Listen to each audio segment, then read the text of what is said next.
meus amores! Vamos cantar? Bom dia, criançada, como vai? A nossa amizade nunca sai. Faremos o possível para sermos bons amigos. Bom dia, criançada, como vai? Tudo bem? Bom dia, família, como vai? A nossa amizade nunca sai. Faremos o possível para sermos bons amigos. Bom dia, família, como vai? Tudo bem? Está tudo bem com vocês? Espero em Deus que esteja. Com a pró está tudo em paz. Graças a Deus. Vamos agora fazer a nossa oração e cantar a musiquinha da nossa oração, não é isso? O Espírito de Deus se move em mim, eu oro como o rei Davi. O Espírito de Deus se move em mim, eu oro como o rei Davi. Eu oro como o rei Davi. Eu oro como o rei Davi. Fecha os olhinhos e a prova vai falar e vocês vão repetir, tá bom?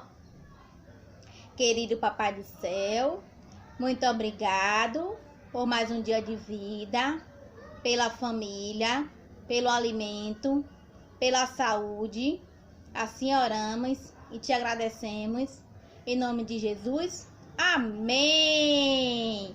Vamos para a nossa revisão hoje de sociedade e natureza. E o que é que a Pró está pedindo aqui? Cole ou desenhe um animal para cada característica. Mas o que é característica?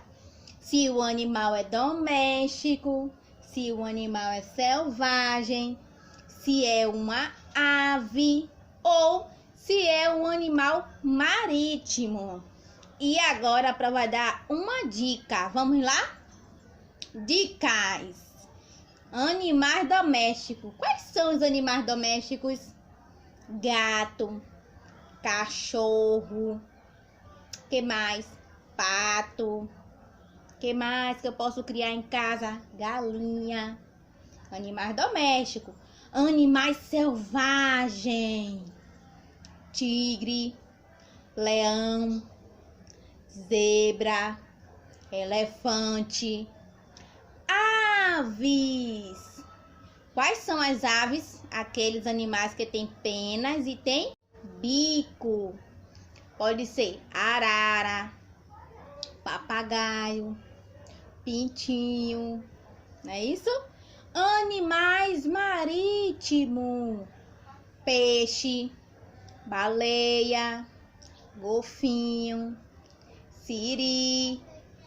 Então, vocês vão pensar um pouquinho e aí, ó, vai desenhar ou recortar e colar aqui um animal para cada característica, tá bom? Essa atividade é bem interessante. É bem interessante e eu quero ver que vocês prestaram atenção nas aulas, tá bom? Essa foi a nossa revisão de hoje. Um abraço, beijo da Pró. Tchau!